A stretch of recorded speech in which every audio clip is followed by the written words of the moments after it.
Stress is a psychological state produced by perceived psychological and physiological forces. There are two types of stress, internal and external. Internal stress is usually from the forms of emotion like illness, tiredness, anxiety, but can also be in mental forms like self-criticism. External stress is in the form of outside experiences, for example, a major life event like a death or a negative social interaction, or smaller things like certain noises. Stress can be in different locations. For example, a personal situation caused by significant others, friends, family, health and finance, an occupational situation being your job, unemployment, a bad boss, or a lack of satisfaction with your job. The concept of stress. There are stressors which are environmental changes that cause a stress response.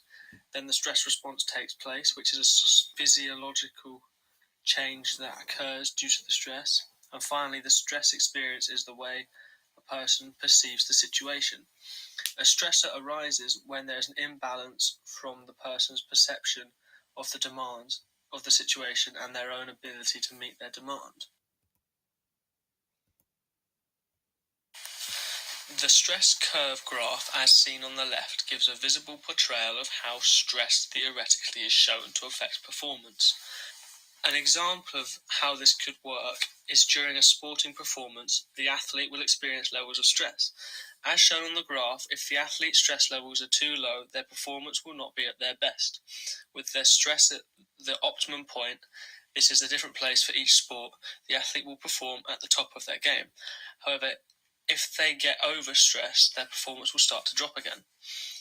In football, in the FA Cup, when a big team is drawn to play a much worse team, like Manchester City versus Swansea, the level of performance from the Man City players was shown to be below their normal standard. This is because the standard of the opposition is worse, and they are expected to beat them, so there is no pressure on the game, leading to the players feeling less stressed and then lowering their performance and their arousal for the game.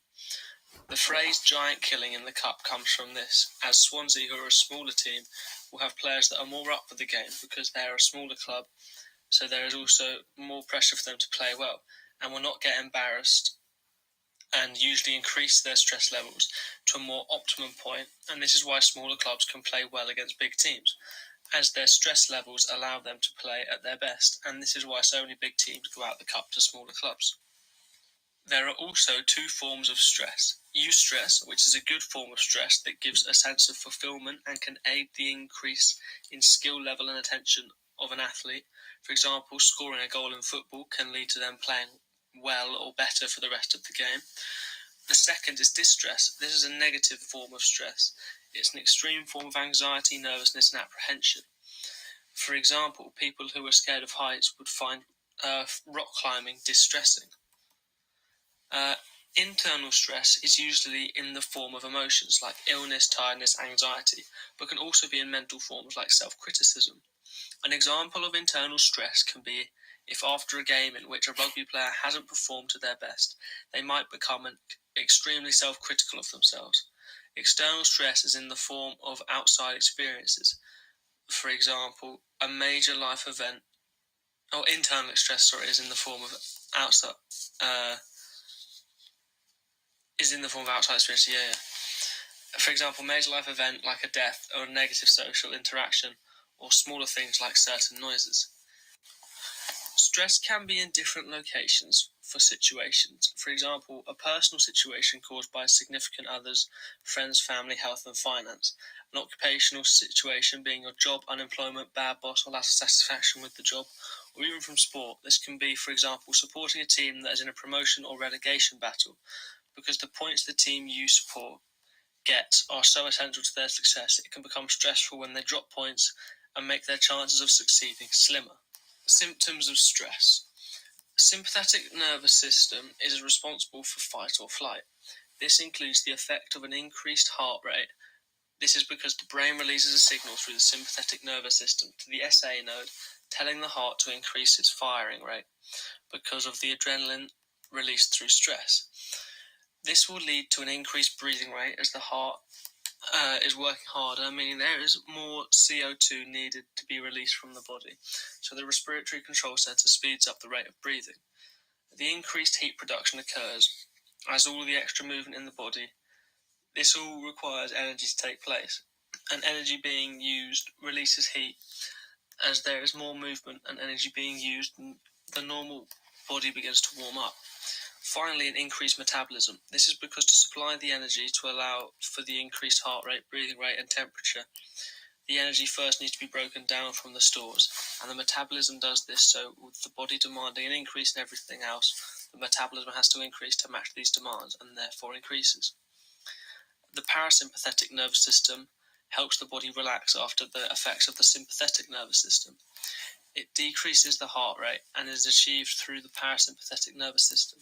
This is because a signal is sent to the SA node from the brain to slow down the heart rate. By doing so, the body is moving oxygen around the body slower than with the high heart rate, so it allows for a decrease in breathing rate. A decreased body temperature happens as well. This is because the metabolism will be slowing down, and the metabolism making energy in doing so creates heat, as well as warms up the body, so less energy being made results in less heat being given off and allows for the body to lower its temperature. Decreased metabolism is an effect of the parasympathetic nervous system being used, as the lungs and heart are not working as much as they require less energy to work, and they have slowed down, so the metabolism, which is making the energy by breaking down the nutrients, isn't having to work as hard. There are 5 major stresses in sport: competition, conflict, frustration, climate, and fatigue/injury. Competition can cause stress within sport, as the pressure of a match or event can crack certain athletes. For example, Usain Bolt during his 100-meter race at the 2012 Olympics does not look stressed, as he is confident he is the best and has no competition. However, in the 2016 Olympics, where he has competition with Johan Blake and Justin Gatlin, he was shown to be more stressed out as the level of competition has increased, showing that competition causes stress. Conflict within a sport can happen at any time and between anyone. This is between officials, the opposition, a team member, your coach, or even the spectators. This is because the officials might be calling wrong fouls or constantly getting wrong decisions, which can lead to stress. The opposition can either be better and you not being able to get past them, or the opposition could be playing dirty, which can cause a conflict. A team member not listening to what they need to do can cause a conflict, especially if it leads to conceding points or the opposition scoring. And the coach making a bad sub or tactical change or being petty can lead to a conflict, as they can put themselves before the team. And finally, the fans, as they could be shouting abuse towards the player, which offends them or they don't like, which can kick them off. Frustration in sport can come from within, as if the player deems themselves not playing as well as they should. They can get frustrated. This leads to the player, in most occasions, stressing out over little things in the game and precedes them not to be able to perform basic skills. The frustration can also come from if another player on the team is not playing up to the standard they should be. This can frustrate a player, as it can start to drag the team's performance down and hinder their chances of winning. A climate can relate to the actual temperature that the sport is being played in. For example, if a rugby game is being played in 30 plus degrees heat, the players might overheat, causing them to stress. This can also relate to the intensity of the game. So if there's big pressure on a game, like in the finals of a tournament, as the climate the players will be in is tense, as the game means a lot. This can lead to players stressing out, as they do not want to lose, and can get them to dwell on the game and overthink the outcome. Finally, fatigue can create stress in an athlete, as when someone starts to tire, their patience with things like in football, for example, diving can wear thin, and then it gets to a point where they cannot put up with the diving, and it starts to stress them out. This can be seen through injury as well. It can also stress out a performer, as in a team sport, for example. If a netball player is injured and the team is not performing well, and there's nothing they can do to help out, this can stress people out, as they know they could have made a positive impact on the game, but just have to sit on the side and watch. There are many different ways an athlete can control their stress levels. The first is mental rehearsal. Mental rehearsal is where the performer plays through what they're going to do in their head before actually going to do it. For example, with a penalty kick in rugby, before taking the kick, the player might go through everything they're going to do before hitting the ball, as to reassure themselves they can perform it well and lower their stress levels to the optimum point. The next is deep breathing. Deep breathing helps as it has a calming effect on the mind, as well as having physiological effects like lowering the heart rate and breathing rate. These all help reduce stress as it calms the body down and allows for the athlete to see clearer and not start overthinking their actions. The third is goal setting. This is a useful technique as setting goals helps an athlete to direct their attention to the task at hand, so they don't get distracted by outside distractions. This is useful as during the end of the season fixture, players can get distracted by what teams are doing around them and how they're performing, and if they feel themselves being caught, it can create high levels of stress, so being able to block that out and perform to their best without worrying about others is extremely useful in preventing players from experiencing stress. General adaptation syndrome. General adaptation syndrome is a 3-stage process that your body goes through when stressed. Its use is to find ways to manage and limit the effects of stress on the body. The 3 stages are alarm reaction, alarm reaction, resistance, and exhaustion. In alarm reaction, a distress signal is sent to the hypothalamus in the brain, which then releases a hormone called glucocorticoids. This hormone triggers the release of adrenaline and cortisol, which is a stress hormone. The heart rate and blood pressure both increase because of this, and it occurs through the automatic nervous system. The alarm stage prepares the body for the fight or flight response. In the resistance stage, the body attempts to reverse the changes that occurred to the heart rate and blood pressure in the alarm stage. It achieves this by the brain sending a signal down to the parasympathetic nervous system to slow down the heart rate, which will lower the blood pressure. If the situation comes to an end during this stage, then the body will return to normal. However, if the stressor continues, the body will stay alert and stress hormones will be continually produced.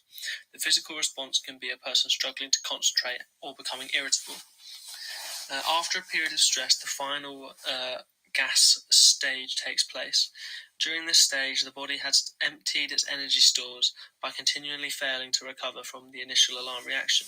Once the body reaches this stage, the person is no longer able to fight the stress, and they may have experienced tiredness, depression, anxiety, and feeling unable to cope. If they do not find a way of managing stress, they are at risk of developing stress-related health conditions.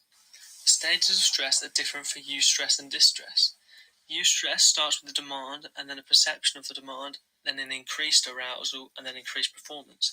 Distress shows a demand, a perception of the demand, an over-increased arousal, and then a decrease in performance. When in distress, we perceive things as a threat, but in eustress, we perceive things as a challenge. 3 psychological factors that are considered to affect people's participation in exercise, and these are attitude, subjective norm, and perceived behavioural control. If someone's attitude and desire to play a sport is high enough, they will find a way to take part in that sport, which is how attitude works. The subjective norm relates to if the person's social groups they're in, and if they accept performing that sport. For example, it's widely socially accepted to play football in this country, so a lot of people take part, whereas it's not so many people go clay pigeon shooting, for example, as it's not socially normal, and so not as many people take part in it. Perceived behavioural control is how hard a person perceives the action being. If the person believes the action is too difficult, they will not take part in the sport, and if they perceive them as doable, they will perform them.